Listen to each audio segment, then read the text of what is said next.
Assalamualaikum warahmatullahi wabarakatuh. Apa kabar untuk seluruh pemirsa video saya dari Sabang sampai Merauke?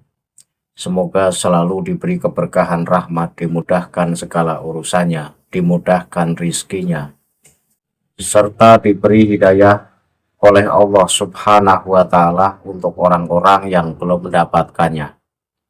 Kembali dalam video kali ini, saya akan membahas terkait kehebatan Pak Lutfi bin Yahya, yang kehebatan itu diceritakan oleh salah satu channel Mukibin, di mana channel Mukibin tersebut mengisahkan bahwa suatu ketika Pak Lutfi bin Yahya ini mendapatkan cincin spesial dari Rasulullah Shallallahu Alaihi Wasallam, dan cincin itu sampai sekarang masih disimpannya. Nah, dari pernyataan channel Mukibin tersebut saya tertarik untuk membahasnya.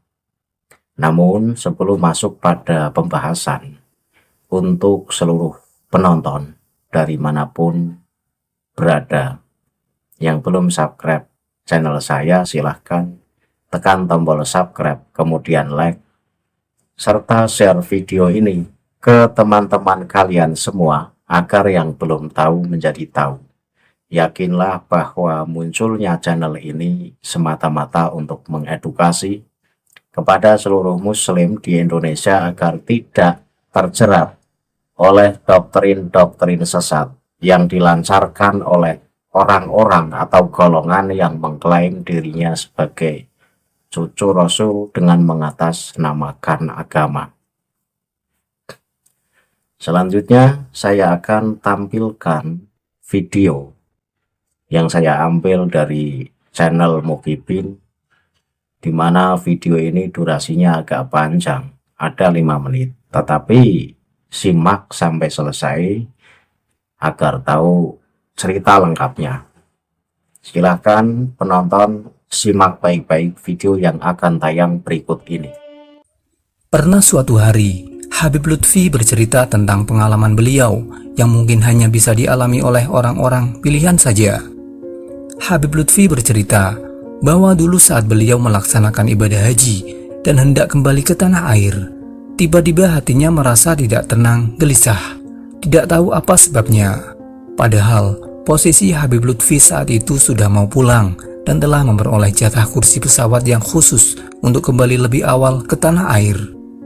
Tetapi karena kegundahan hati Habib Lutfi tidak kunjung berhenti, beliau pun memutuskan untuk menunda kepulangan ke Indonesia. Habib Lutfi pun segera pergi ke kota Madinah. Habib Lutfi merasakan saat itu seakan-akan dipanggil oleh baginda Nabi Muhammad SAW.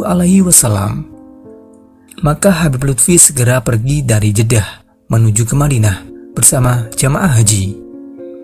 Begitu sampai di Madinah, pengemudi mobil yang ditumpangi Habib Lutfi terkejut melihat jarum jam di tangannya sambil meletakkan dadanya di atas setir kemudi.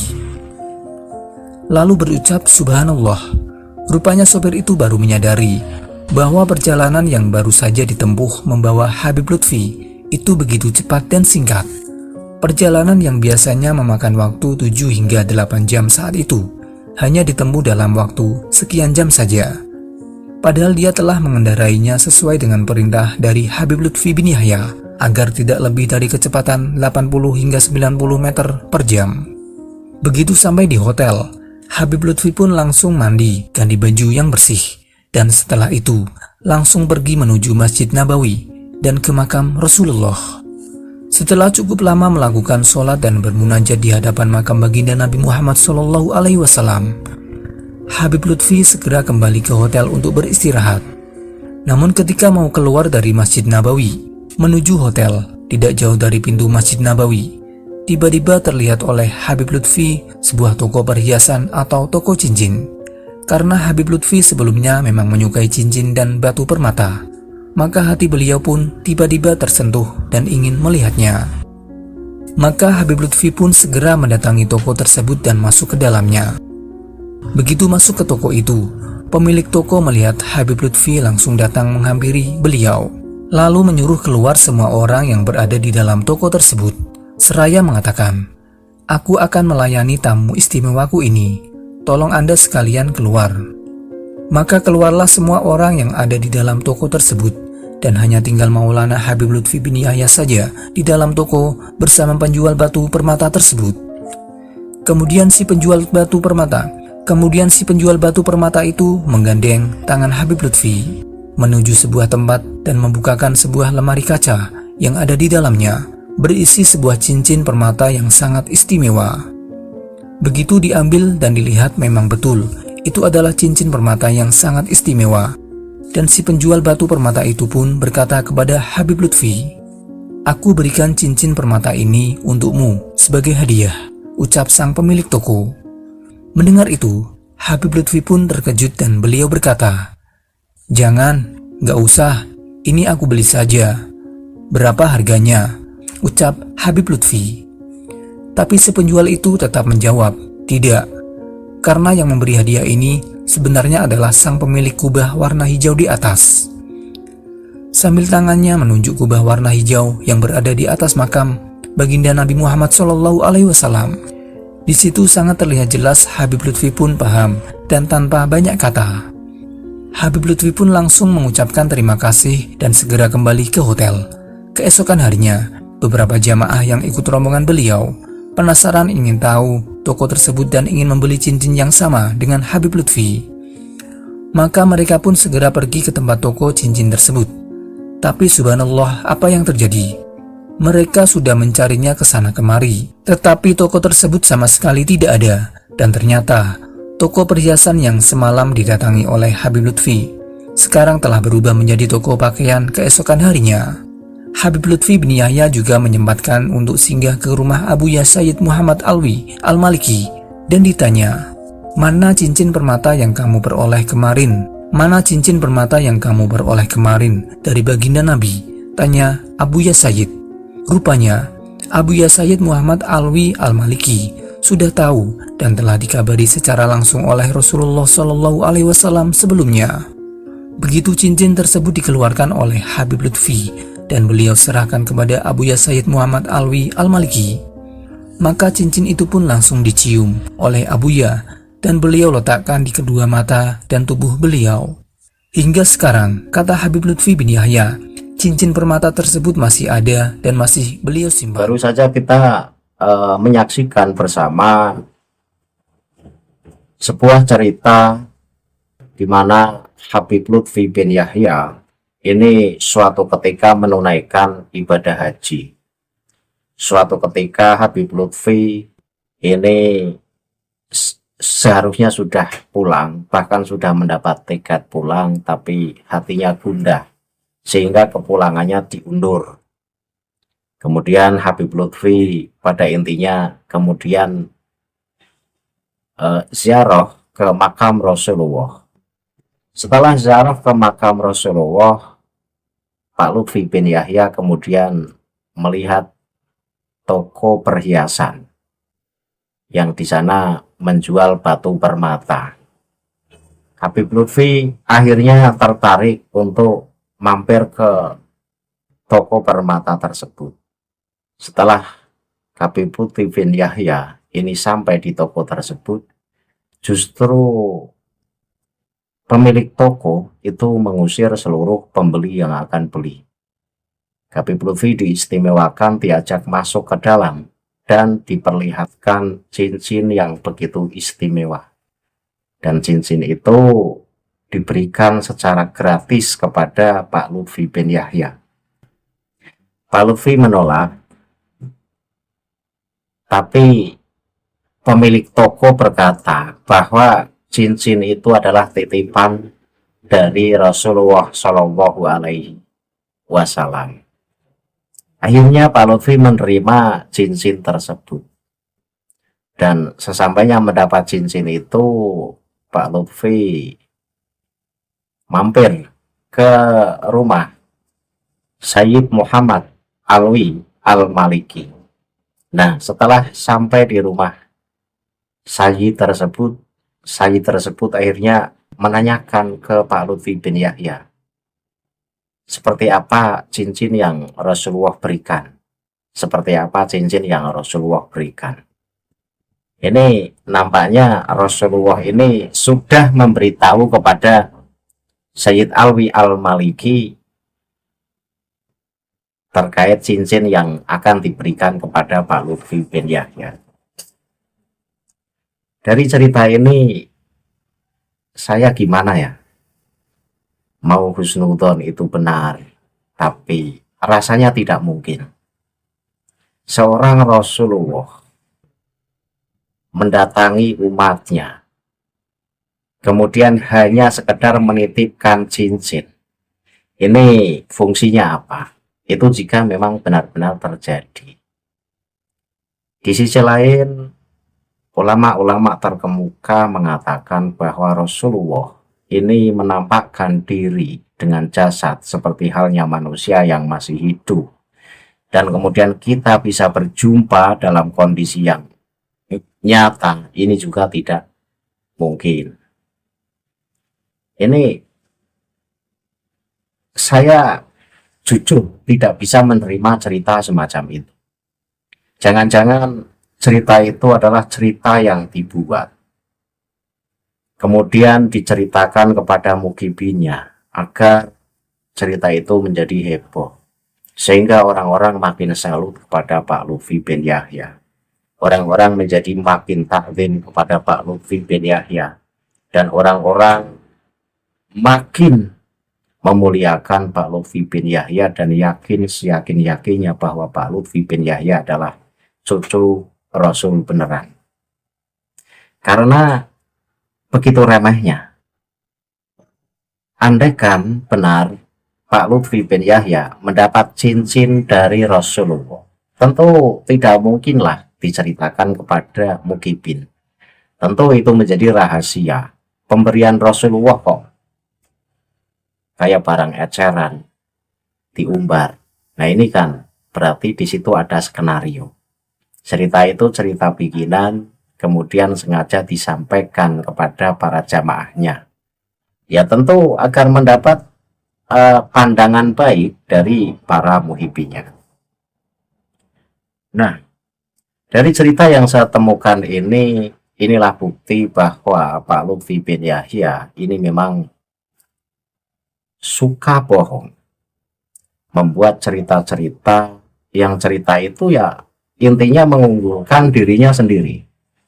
Tak beda jauh dengan kitab-kitab Ba'alawi yang isinya banyak khurafat dan di situ memuat keramat-keramat Ba'alawi yang keramat itu lebih cenderung di luar nurul, keramat yang menyimpang dari akidah-akidah Islam itu sendiri. Dan jika memang benar cincin itu masih disimpan sampai sekarang, berarti kita bisa membuktikan.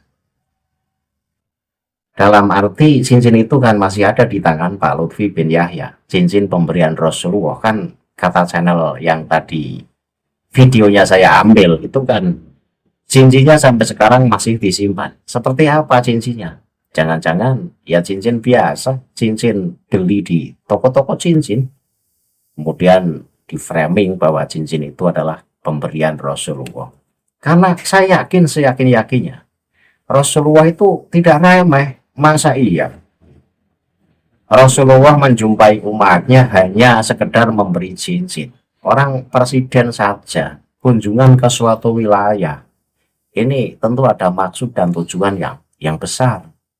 Tidak hanya masa ya presiden kunjungan ke Lombok misalnya, di sana hanya sekedar ngasih cincin, ini kan nggak masuk nalar menurut saya. Terus ketika cerita itu cerita bohong dan cerita itu diada-adakan, itu biar apa? Biar dianggap hebat, biar dianggap wali, biar pribumi makin kagum bahwa Pak Lutfi bin Yahya benar-benar walinya Allah.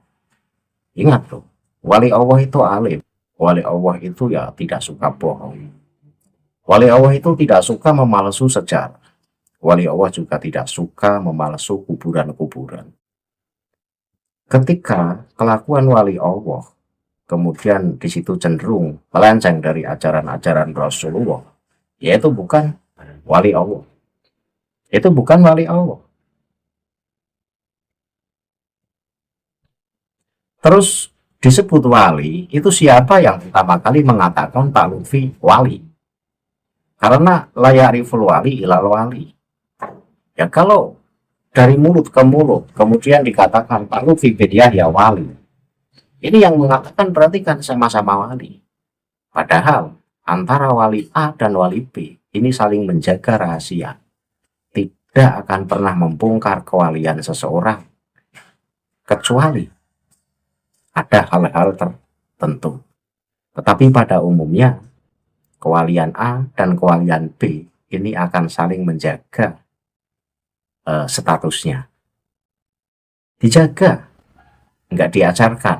Masa iya orang yang dirinya wali kemudian justru menampakkan keramatnya diceritakan kepada para jamaahnya. Ini kan mengindikasikan bahwa itu wali palsu. Wali palsu dan keramatnya juga keramat palsu. Keramat yang diada-adakan kemudian diceritakan oleh dirinya sendiri agar dipuji, agar disanjung. Yang dicari ya kemuliaan dunia, itu saja. Tidak ada yang lain.